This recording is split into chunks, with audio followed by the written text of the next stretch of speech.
Hello everyone. Today we'll be studying the topic urea cycle. This is Dr. P. Marian Puma, faculty from the Department of Biochemistry, St. Joseph's College for Women. Contents of the presentation include urea cycle and the steps of urea cycle, its regulation and metabolic defects associated with it. Urea is synthesized in liver and then it is transported to the kidneys where it is filtered and excreted out through urine. When you look at the components of urea, you see that it comprises of two amino groups and then a C-double-bond-O group.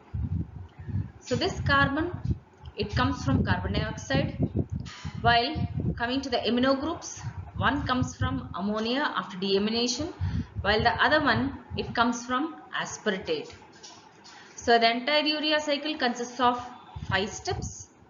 All the 5 steps run in a cyclic manner. And coming to the localization, 2 of the enzymes, they are located in mitochondria of the cell, while the rest of the enzymes, they are localized in the cytosol of a cell. Let us have an overview of urea cycle. It starts with the mitochondria where carbon dioxide and ammonia, they condense together to form carbamyl phosphate. This carbamyl phosphate condenses with ornithine to give you citrulline. So these reactions, they take place in mitochondria. Then citrulline is transported to cytosol where it is converted to argininosuccinate, which is then cleaved into fumarate and L-arginine, which is the source for urea. And then you have ornithine, which is again produced. The first step of urea cycle is the condensation of ammonia with carbon dioxide to form carbamyl phosphate.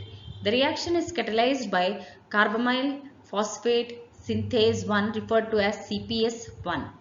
The reaction consumes 2 ATP molecules and this is the carbamyl phosphate which is synthesized, and it is an irreversible reaction and is the rate limiting reaction, and CPS1, it requires N-acetyl glutamate for its activity. The second step in urea cycle is formation of citrulline. This takes place in mitochondria.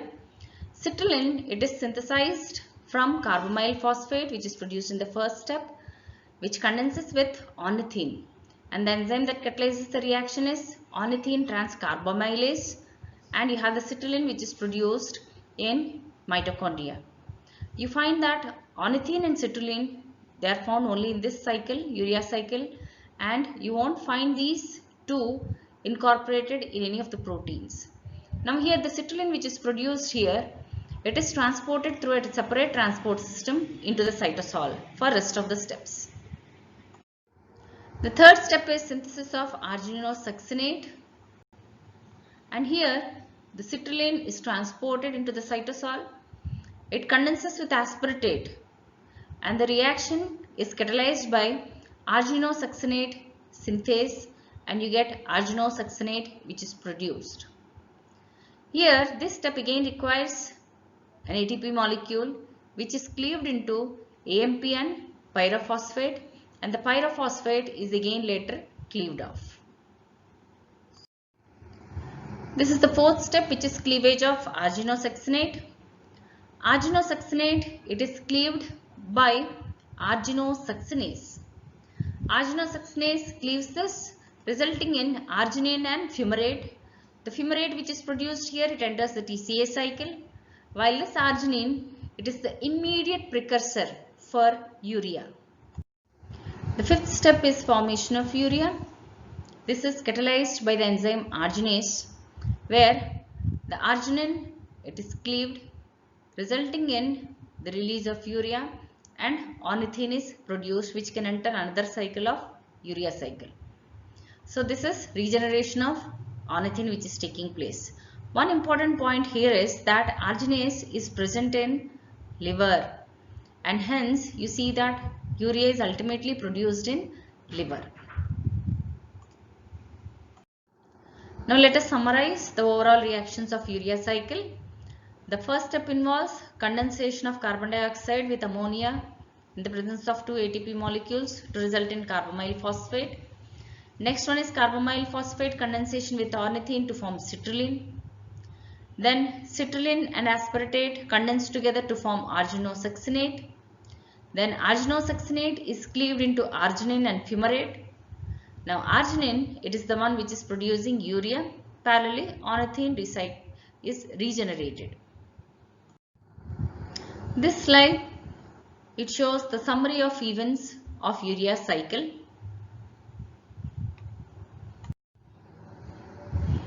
Coming to regulation of urea cycle, the first step is an irreversible step and is a committing step for urea cycle catalyzed by carbamyl phosphate synthase 1. So you get carbamyl phosphate formed in this particular reaction. You see that CPS is allosterically regulated and it is activated by N-acetyl glutamate, which is required for its activity. Once this is formed, the rest of the reactions will follow. This CPS1 as well as glutamate dehydrogenase, both of them are localized in the mitochondria. The role of glutamate dehydrogenase. It converts glutamate into alpha ketoglutarate, releasing ammonia. So whatever ammonia that is released by glutamate dehydrogenase is fixed by CPS1 into carbamyl phosphate. So that is what will be taking place in the mitochondria, and that is how these two enzymes regulate ammonia levels. And the rest of the reactions will follow. Once this is done, the rest of the reactions will follow. So here is the interaction between urea cycle and TCA cycle. We have seen that in the urea cycle, from arginosuccinate, fumarate is produced, which enters the TCA cycle. Apart from that, for the synthesis of arginosuccinate, aspartate is also incorporated, which comes from the urea cycle. Apart from that, the carbon dioxide which is produced here, that is what is getting fixed in the urea cycle as carbamyl phosphate. Coming to metabolic defects of urea cycle, a normal healthy person, they'll have around 10 to 40 milligrams per deciliter of urea in their blood. That's it, not more than that. And if anything is exceeding, they'll be exhibiting some clinical symptoms like you see vomiting, lethargy, irritability, ataxia and mental retardation and so on and so forth. All the 5 enzymes, they are important for urea cycle to operate. In the absence of carbamyl phosphate synthase 1, the person will accumulate ammonia and you call it as hyperammonemia type 1. Then coming to the second enzyme, ornithine transcarbamylase. If this is absent, then the person will again accumulate ammonia and then the defect is called as hyperammonemia type 2. Then you have arginosuccinate synthase which is required, which results in arginosuccinate synthesis. It is a condensation reaction between aspartate and citrulline. If this enzyme is absent, accumulation of citrulline will be taking place and you call it as citrullinemia. Next, it is splitting of arginosuccinate by arginosuccinase, and if this enzyme is absent, it will result in arginosuccinic aciduria. Now, L-arginine, which is the precursor for urea, it has to be split, resulting in urea and ornithine. And if this arginase enzyme is absent, it will result in hyperarginemia. So these are the defects and the respective enzymes. Apart from the above reasons, there may be other reasons also that can lead to increased blood urea, which are classified into 3 categories, of which the first one is pre-renal. Here there is an increased breakdown of protein which is resulting in increased urea formation. This is majorly seen when a person has undergone some surgery or they are having prolonged fever or some in diabetes, in thyrotoxicosis, when there is increased bleeding for a person, or even in leukemia, the blood urea level increases. The second category is renal category. So here you have some renal disorders like you have acute glomerulonephritis, chronic nephritis, nephrosclerosis, polycystic kidneys. In all these conditions there is increased blood urea levels. The third category is postrenal category, wherein there is obstruction in the urinary tract because of some tumors or stones, or the prostate glands they have enlarged and they have resulted in obstruction. So here also what's happening is there is increased reabsorption of urea. So because of which the urea content in the blood is increasing, and this is generally referred to as uremia. To summarize, we have studied urea cycle. It consists of 5 steps, 2 of which occur in mitochondria while the rest occur in the cytosol. The first step is the committing step, and we have also seen disorders associated with urea cycle.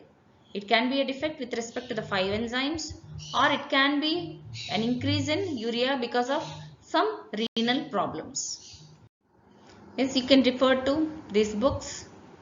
I mostly refer you Satyanarayana for degree students, and you can also go through the reference book Principles of Biochemistry by Nelson and Cox. These are the other sources and YouTube links which you can follow. Thank you.